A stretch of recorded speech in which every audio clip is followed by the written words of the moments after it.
उसकी पहली लाइन ये थी कि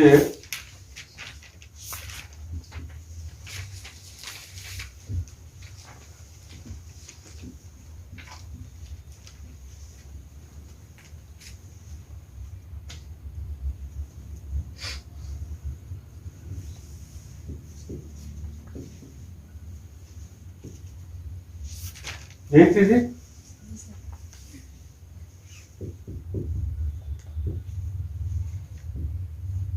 यहाँ 3-4 आदमी बैठे हैं, उनसे काफी चर्चा हुई थी इस पे हमारी।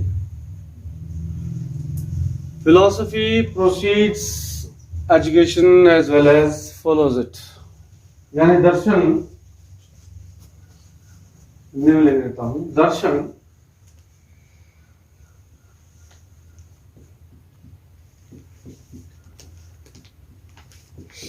शिक्षा की अगुवाई भी करता है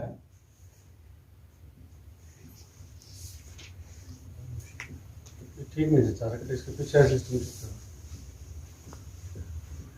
और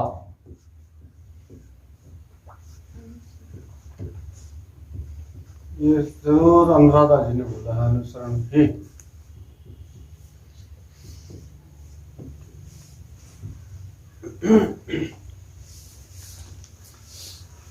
अंग्रेजी और हिंदी में दोनों में लिखा है, जरा इसको समझ के बताइए क्या लिखा है।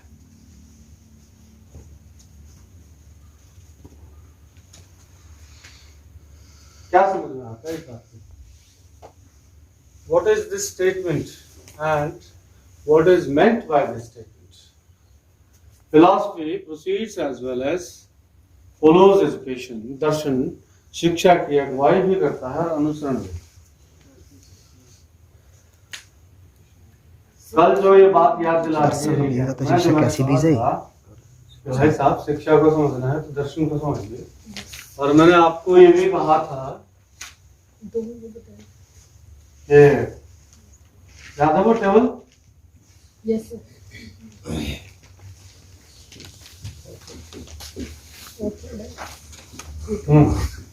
जो आगे बोल रहे हैं ना बच्चे छोटे छोटे, जरा बताएं मुझे उसी क्रम में क्या लिखा था। काफी में देख के मुझे बताना है। काफी बंद कर दीजिए सारे, काफी बंद कीजिए,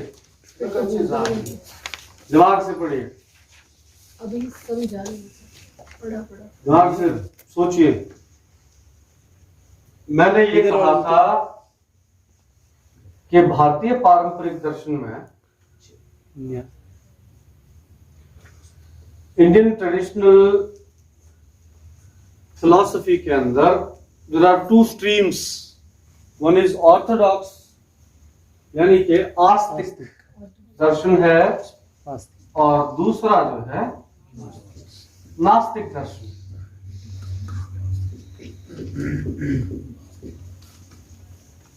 यहाँ पे पहला शब्द मैंने लिखा था, थोड़ा प्रॉम्प्ट दे रहा हूँ, न्याय तत्व लिख रहा जी, न्याय। उसके बाद वैशेषिक, तीसरा सांख्य, चौथा योग, पांचवा मीमांसा और छठा वेदांत। न्याय, वैशेषिक, सांख्य, योग, मीमांसा और क्या बोल रहे आप लोग पढ़ते पढ़ते कुछ नहीं है, नकली आदमी सारे। बालकन पीटे जा हैं, बताया था कल लिखवाया था, याद भी नहीं करके ले।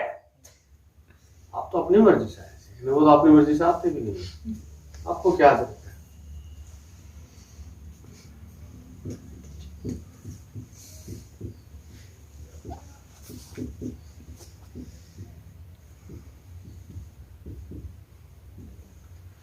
हमारे लिए ये बकवास सी चीज है। If you are a language teacher or you teach mathematics or science or geography or political science or whatever you may teach, why it is important to understand Indian traditional philosophy?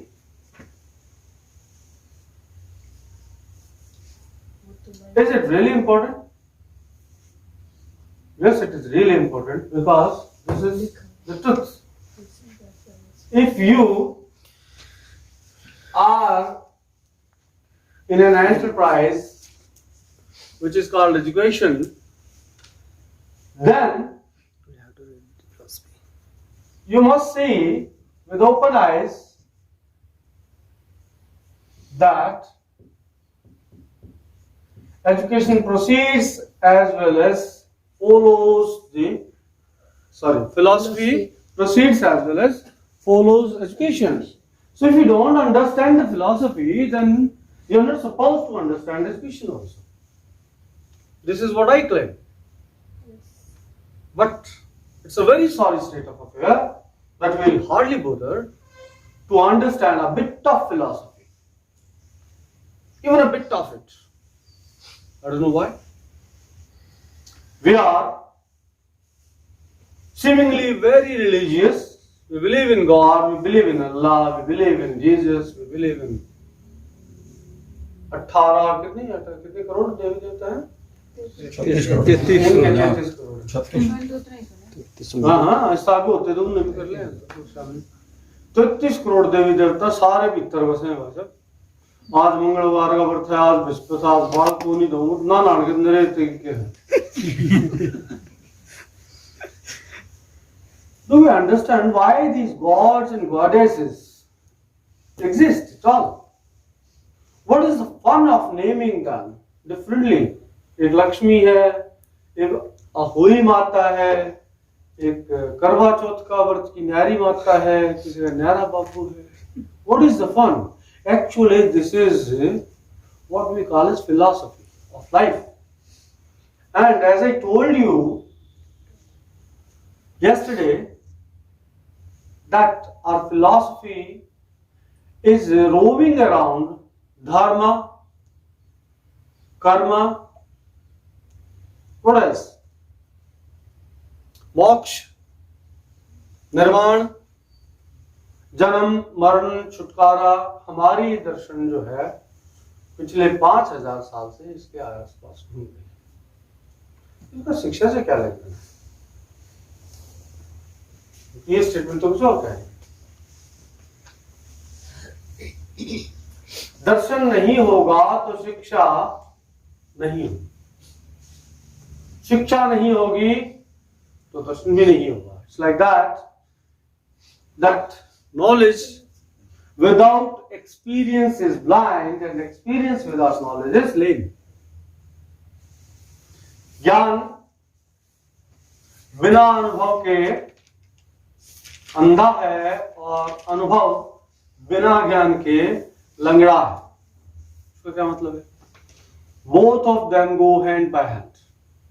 So we cannot skip learning about one thing. We cannot afford it. And likewise, education and philosophy, they also go hand in hand, and we cannot skip knowing about one if we want to know about the other. Now just think of it. Had there been no philosophy, from where would we have got the aims of life? दर्शन न होता तो जिंदगी के उद्देश्य कहां से आते बताइए? और जिंदगी के उद्देश्य नहीं होते तो शिक्षा के उद्देश्य होते क्या? एक्चुअली ध्यान दें तो शिक्षा के जितने एम्स की हम बात करते हैं वो एक्चुअली क्या है? जीवन के उद्देश्य है। शिक्षा के जितने उद्देश्य की हम बात करते हैं वो जीवन के उद्देश्य हैं। एनसीएफ क्या कहता है? संविधान के अंदर निहित मूल्यों के प्रति निष्ठा, प्रतिबद्धता, वचनबद्धता, कर्म और विचार की स्वतंत्रता। आपको क्या लगता है शिक्षा के उद्देश्य है? सत्य को प्रोपेगेंडा से अलग करने की काबिलियत, राष्ट्र की आर्थिक प्रक्रियाओं में हिस्सेदारी की क्षमता, भ्रातृभाव, बंधुत्व, समता, समानता, ये 6 मूल्य की बात करता है ना। वास्तव में एजुकेशन के हैं क्या? ये उद्देश्य किस चीज के हैं? जिंदगी के, जीवन के। जीवन के। और लाइफ यानी जीवन इंसानों का किस तरफ जाए और किस तरफ ना जाए, ये दर्शन बताता है। दर्शन होगा तो जीवन के उद्देश्य होंगे, जीवन के उद्देश्य होंगे तो जीवन के अंदर जितनी प्रक्रियाएं हैं, शिक्षा है, व्यापार है, व्यवहार है, आचरण है, जन्म है, मरण है, सबके उद्देश्य तय हो जाएंगे। हम क्योंकि शिक्षक हैं तो we talk more about the aims of education. Therefore, because the philosophy gives the aims of education, we say that philosophy precedes education. Philosophy is going like that, and education is following it. But at one point, they take a turn, U-turn. Now, if, just assume, a mother is going in front, holding the finger of the little child, and they're walking this way, and the time passes, and after 25 years, mother turns back and sees, oh, बच्चा तो रुक गया, उंगली रोक ली उसने। उसने पहले माँ की उंगली पकड़ा रखी थी, माँ के हथेली में उसकी उंगली आ गई। तो वो कहता, माँ गलत जा तू। माँ 25 साल बूढ़ी होगी और बेटा उस जमाने का युवा है। वो कहता है, माँ रुक जा। अब दोनों यू टर्न लेते हैं। अब आगे कौन आ गया? जैसे ही दो टर्न लेते हैं तो जो पीछे था वो अगुवाई में है। Now the mother follows the child because of change of time and situation. Now this is the case with philosophy and education. Initially, philosophy, the mother of education, it walks in front, takes lead, and guides the education to follow a particular path in the role of a mother. But with the passage of time, when education matures, they take a turn, U-turn. Now education says, come philosophy, now you follow. And that is why this is written. Philosophy proceeds as well as follows education. Because when you are educated enough, you construct and do more philosophy. When we are educated enough, when we are experienced enough, we start doing philosophy in a different way. What is philosophy? We start making rules that govern the life of present time.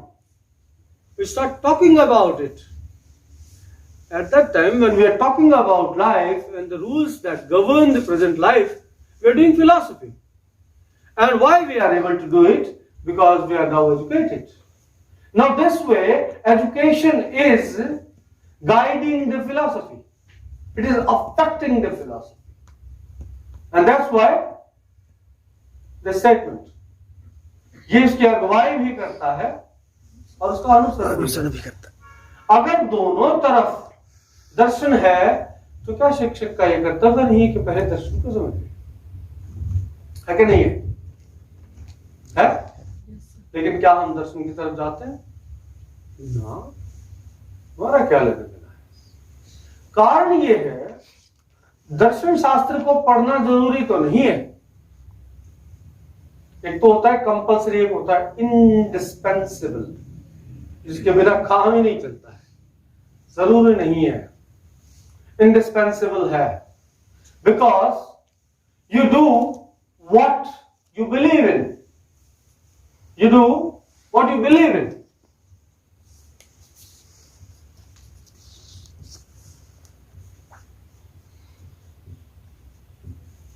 ये WhatsApp वाली language लिखी मैंने, ऐसे लिखते हैं। Yes.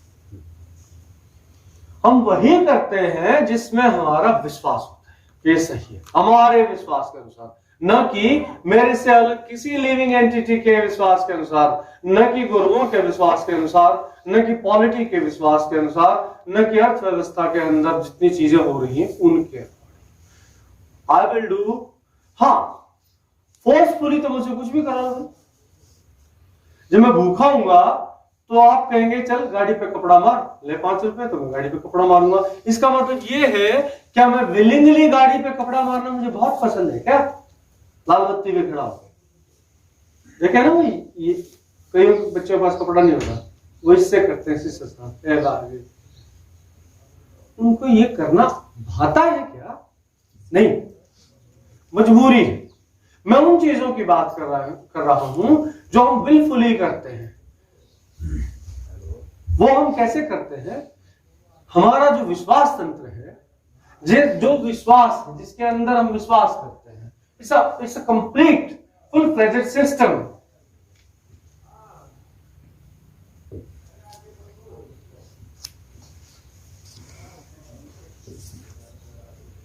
इसको हिंदी में विश्वास तंत्र कह सकते हैं।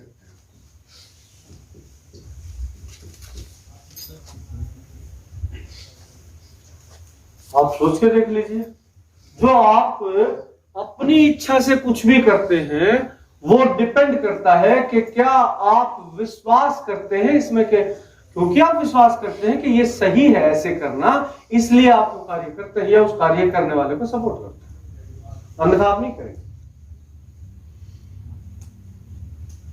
क्या होता है विश्वास तंत्र? एक उदाहरण लेते हैं। एक टीचर ये विश्वास करता है कि बच्चे गधे होते हैं, उल्लू के पट्टे होते हैं और इनको कुछ नहीं पता होता है और ये सारे जो है डंडे से हाँकने लायक होते हैं। उसका अपना विश्वास, उसने किसी न किसी कारण से ये विश्वास मन में बैठा लिया कि ये तो खाली पैदा होते हैं, ब्लैंक स्लेट, और अब इस पे कुछ हमने लिखना है। It is we people, they can not construct their knowledge. It is me being a teacher who will write something, and because something was written on my feeble mind by another teacher, so there is a legacy, and this way education goes on. It's very simple. And 99% of the teachers believe that it is the teacher who will give knowledge to the students. Although at this point of time, we all know that knowledge cannot be taken or given. Rather, it is constructed by the knower, learner. इसकी तो construction की जाती है। हम रचनावादी तो यही मानते हैं। ये मानने वाला आदमी, उसको कितनी वर्कशॉप में ले जाओगे, उसके बावजूद कक्षा में जाने के बाद उसको उसी तरह से ट्रीट करेगा जैसे वो करता है। क्यों? क्योंकि विश्वास तंत्र उसको बाध्य करता है, और विश्वास तंत्र को बदल देना भाई सब सदियों का काम है, 1-2 दिन का, सदियों का काम। आप किसी के विश्वास को इतनी जल्दी नहीं बदल सकते। मैं एक उदाहरण लेता हूं। मैं किसी को यह समझा रहा हूं कि आत्मा नहीं है, पता नहीं किस दबाव में, किस कारण से वो कहता हाँ आत्मा तो नहीं है सर, ठीक है। तो आत्मा नहीं है तो उसका परम स्वरूप है परमात्मा भी नहीं है, हाँ वो भी नहीं है जी। और उसका निकृष्ट रूप प्रेत आत्मा भी नहीं है, क्योंकि आत्मा ही है तीनों, प्रेत आत्मा, परमात्मा, आत्मा। आत्मा का अगर एग्जिस्टेंस नहीं है तो उसकी सुपरलेटिव डिग्री और दूसरी नीचे वाली दोनों नहीं होंगी। हाँ जी नहीं है, लेकिन घर जाते ही या रास्ते में मंदिर आएगा ना तो यूं करके निकलेगा, उसके हाथ ही नहीं रुकते, क्योंकि विश्वास तंत्र इतनी आसानी से नहीं टूटते कि किसी ने प्रवचन दे दिया टूट गए। वो बहुत गहरे हमारे साइके के अंदर बैठे होते हैं। मैं तो ये कहता हूं हमारे जीन्स में समाये हुए होते हैं। उनको तोड़ने के लिए लंबे समय तक डीकंडीशनिंग की जरूरत होती है। और ये भी खास बात है कि डीकंडीशनिंग भी केवल शिक्षित की हो सकती है, अशिक्षित की डीकंडीशनिंग करके देखना कभी। आपको ध्यान होगा ना, आप जो गांव में जाके कोई ऐसी ऐसी बात करने में पट गयो बावड़ो हमें बावड़ा कहते हैं। निष्ठा के सेमिनार में ये बात आ गई, वो उनके वैसे तो मॉड्यूल थे, लेकिन ये बीच में बात आ गई कि जो नॉलेज नहीं आप किसी को दे सकते तो सेट करनी पड़ेगी। तो वही एक टीचर बैठे थे, बोले जी क्या फालतू की बात कर रहे हो। मैंने कहा सर मेरी सुन तो लो, शायद सच में फालतू की बात हो लेकिन सुन तो लो। बोला नहीं जी, जितनी आपकी आप सबसे ज्यादा एक्सपीरियंस है हमारा। मैं कह रहा जी आपकी तो उम्र भी मेरे एक्सपीरियंस से ज्यादा है, सॉरी आपका जो एक्सपीरियंस है वो मेरी उम्र से ज्यादा है, लेकिन सुन तो लो मेरी। लेकिन नहीं सुन। तो गांव वाले तो एक अलग बात है, वो टीचर थे। अब गांव में जो हुक्के पे बैठे होते हैं पूरी तरह तो बाटेक से अपने बात अपना रैशनल दे के देख लो। कुछ देर तक तो आपका मजाक उड़ाएंगे, उसके बाद डोगा ठालेंगे, 2 पाव गया नहीं आगे। सब बिलीफ सिस्टम तो पढ़े लिखे का भी बहुत देर से टूटता है। मैंने ये कहा है कि पढ़े लिखे का तो शायद टूट भी जाए, जल्दी शायद टूट भी जाए। मैंने क्या कहा था, बिलीफ सिस्टम चेंज होने में सदियां लगती, यही तो है। और सदियां हमारे लिए पॉसिबल नहीं, क्योंकि एक आदमी की लाइफ में एक सदी पूरी होती नहीं है। इसका मतलब मैं ये कह रहा हूं इनडायरेक्टली कि ये नहीं चेंज होती। आप no matter how hard you try, these are not going to change.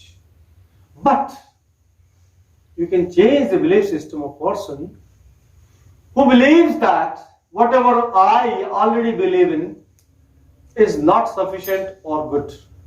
जो खुद ये कहता हो कि अब तक जिस चीज में विश्वास है ना जी मेरा, मन इतना तो मेरा पट गया या ठीक नहीं है, जिसमें कुछ गड़बड़ है, अब बदल सकते हैं आप उसको, नया बिलीफ सिस्टम देखें। यानी रेडीनेस उसके अंदर होनी चाहिए, और जो पुराना बिलीफ सिस्टम था उस पर से उसका विश्वास उठा हुआ होना चाहिए, फिर टूट जाएगा, क्योंकि वो आधा काम तो अपना करके आया है।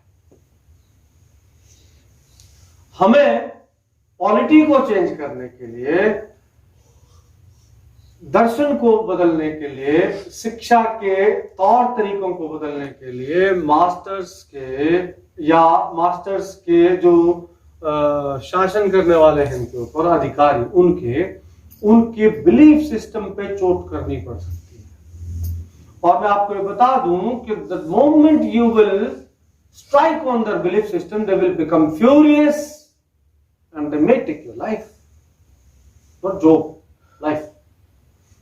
क्योंकि विश्वास का टूटना बहुत कष्टदायक होता है। आपकी कोई